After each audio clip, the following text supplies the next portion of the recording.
I could talk about like the importance or like how terrible Feanor was in the Lord of the Rings lore and how Oh. he created this like huge downfall that was what all the Silmarillion was about. Are you big Lord of the Rings guy? I'm getting way bigger into Lord of the Rings, you Really? know? Oh, I yeah. just watched it for honestly. I'd seen it when I was a kid, Yeah, yeah. loosely, Uh-huh. pieces on TV, but I watched it in its entirety, the Uh-huh. extended editions, for the Good. first time last year. Dude, you need to watch it like 17 more times now. I'm not gonna. I think Star Wars is better still. Well, I mean, okay, you know what? I'm okay with that because especially looking around this place and seeing boxes and boxes of Star Wars Legos, I Dude, get that. the Lord of the Rings Lego sets though are crazy. Really cool. Really cool. I want those very badly, very badly. Mm-hmm. But I just. So can you sell me on Lord of the Rings real quick? Because my issue, Yeah. not my issue, it was still a fun watch. Yeah. But like it just felt like, and maybe this is the way that it's based off the story it's written. Like Star Wars is like a family story. There's like theme. There's I can like see the arcs of characters. For this movie, it just was kind of like Frodo and Sam they should be together. I think also they should be gay. Yeah. But they're just on a totally different side quest from everybody else, and everybody's just like it was just a lot of destiny. Yep. And it didn't feel like the characters made a lot of choices. Am I off? I would totally disagree with Okay. so some it is destiny, like, hey, Frodo, the ring was chosen to you, but it's up to you to decide to do with the time that you have what you want, right? Okay. So there is that moment where it's like the ring was destined to you. Will you Yes.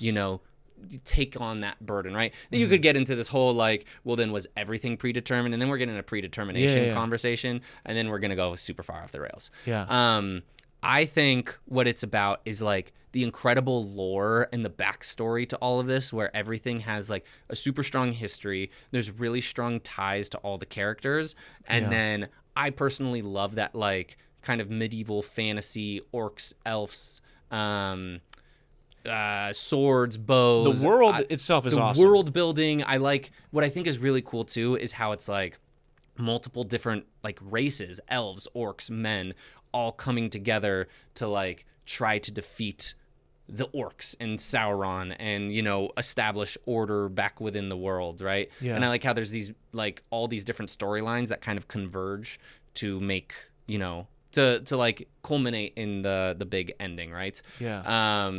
I can totally understand the issue with like, well, some of it seemed a little separate, and some of it seemed like like it was all just happening, and there's not as much of a character development, right? I still thought they were fun Yeah, movies. yeah, I still yeah. liked them. It just felt like when I was comparing, because my whole life people are like, "Oh, dude, if you love Star Wars, like Lord of the Rings is it's whatever. It's just they're both right there." And I watched it, and I was just like, it feels a little bit more like and then like it's like this thing happened, this thing's gonna happen, and then this thing's gonna happen, and then this thing's gonna happen. Whereas like Star Wars, at least even the shit people hate about Star Wars, like the prequels, like Qui-Gon dies, and therefore Obi-Wan has to become Anakin's master, and therefore Anakin slips to the dark side, and therefore this thing happened. And like, whereas I don't know, maybe I just don't understand Lord of the Rings enough. I only saw it the one time, so maybe that's why. And But- Lord of the Rings, the movie, you lose a lot of like the mysticism and the fantasy from the books. That makes a difference. But then I feel like that, well, you need to read the books because the books are better than the movie, blah, blah, blah. I don't want to get into, I don't want to be that guy.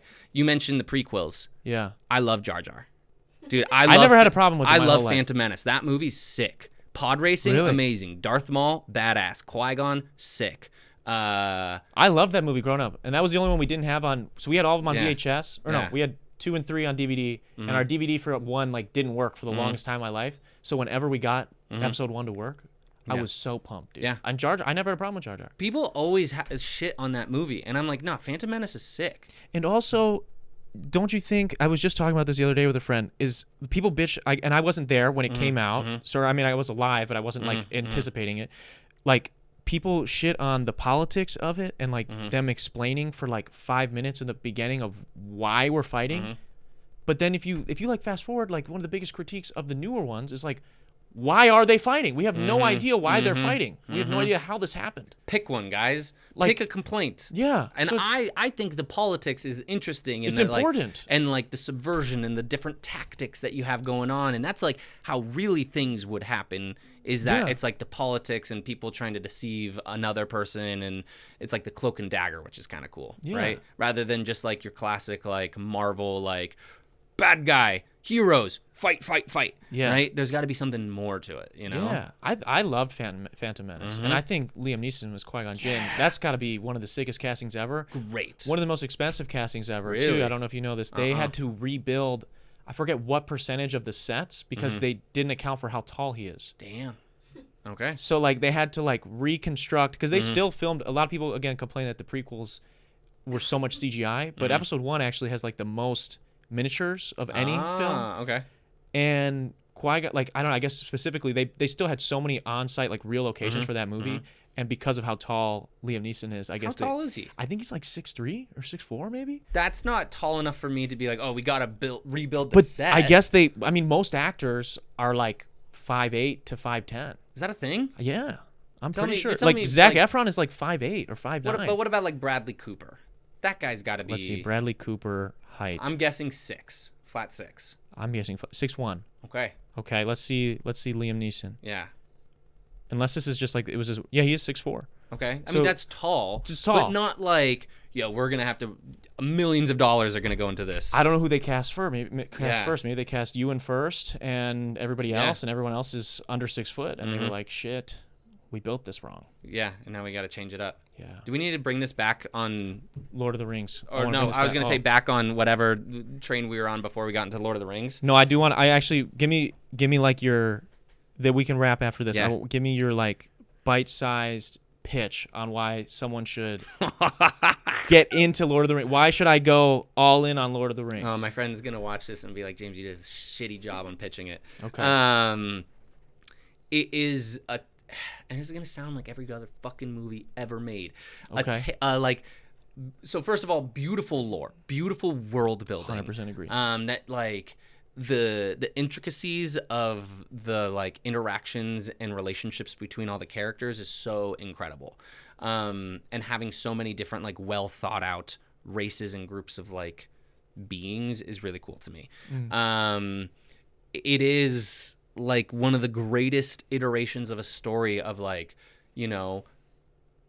underdog beats, the big dog. Like it's an underdog. I don't know. It's not an underdog story.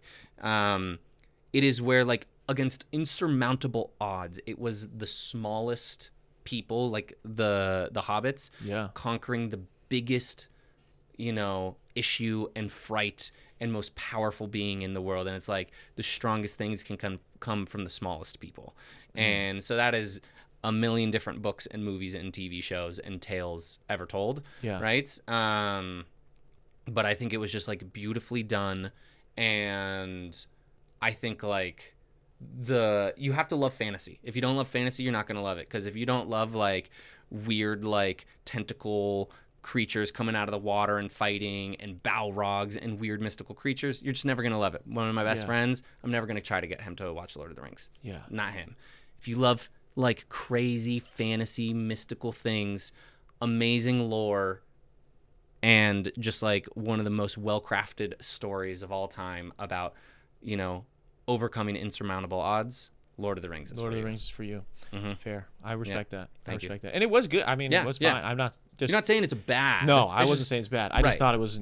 I didn't think it was even close to Star Wars. Now I think you compare Lord of the Rings now to Star Wars now and what's coming out now, maybe you have a better argument because I don't like a lot of the. But newer some stuff. people might also say, well, Lord of the Rings now, they're I've trying to make heard all it's these offshoots I've heard it's and these other TV Did you like the shows. Rings of Power or whatever? It was? I'm here. More content is better. Yeah. I just want to see the worlds developed and see, like more Is there something they could iterations of do it. though that would be like, whoa?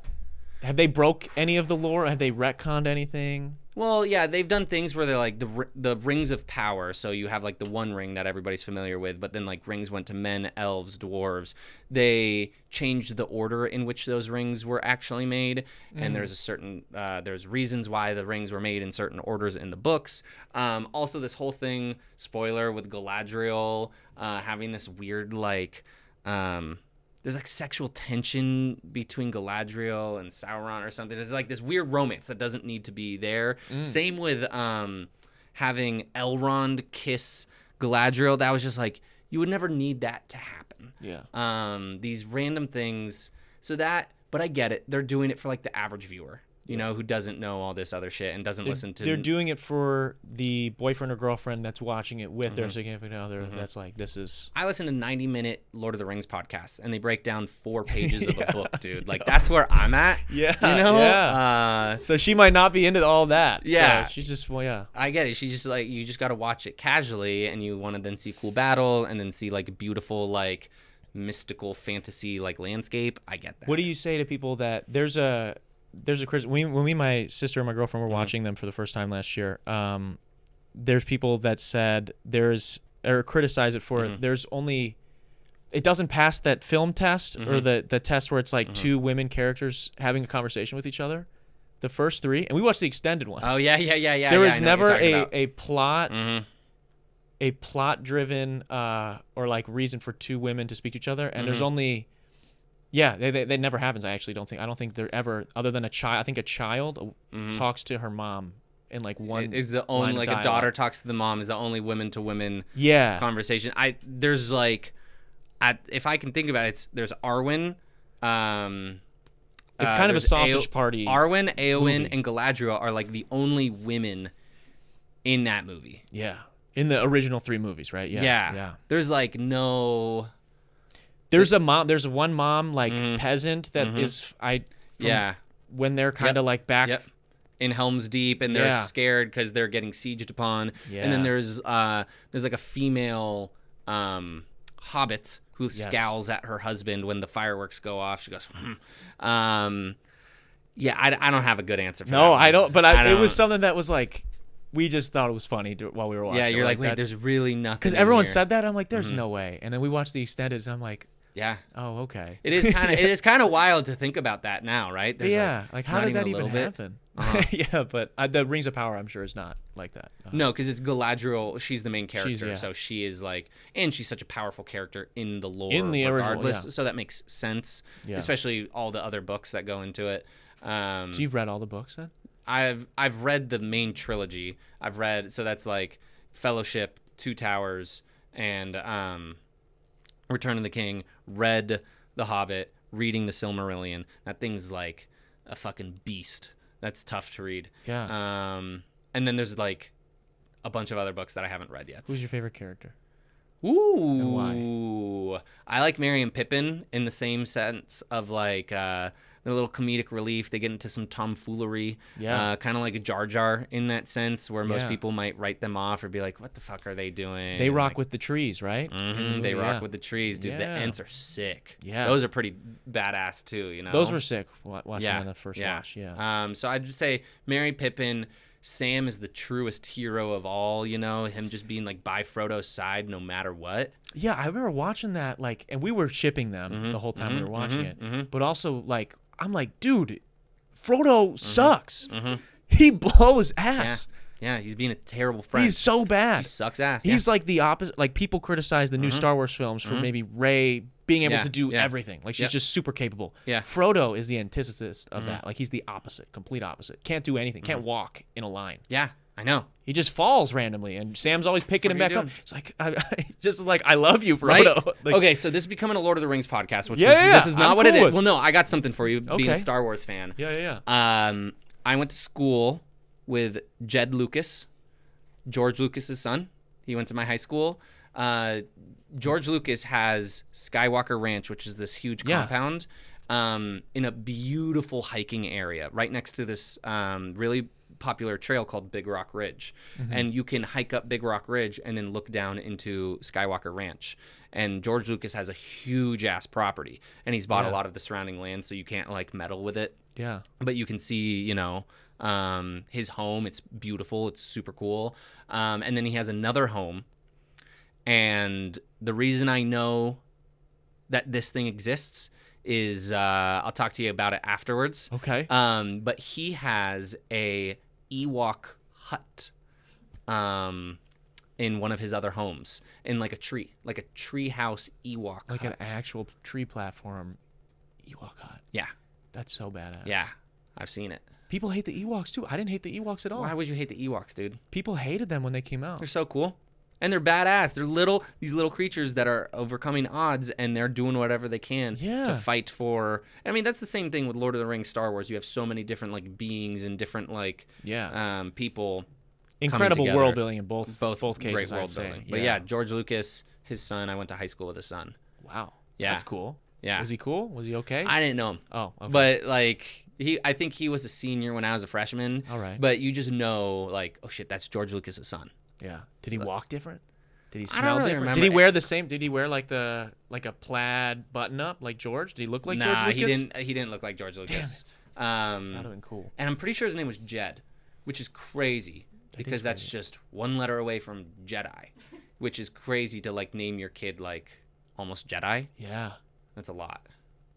Wow. That's awesome. Because then you're like always in that shadow. Why was he here? Oh wait, you were on. I forget you were on. This was the in West Coast. back in the San Francisco area, and there's like a Star Wars museum, and there's all this other stuff. Yeah. I'm thinking Wisconsin. I'm like, dude, why the fuck is Jed here? And actually, a lot of the Ewok world looks like hiking areas where I grew up along the coast. Well, yeah, they filmed it over in the redwood forest over there. Yeah, those are all redwoods. Yeah, that's so cool, dude. It's super badass. I love that. Thanks for watching that last video, guys. Click right over here to see the episode in its entirety. Or click over here to subscribe and check out all the other cool shit we have on the channel. What are you going to do? What are you going to do? Do it.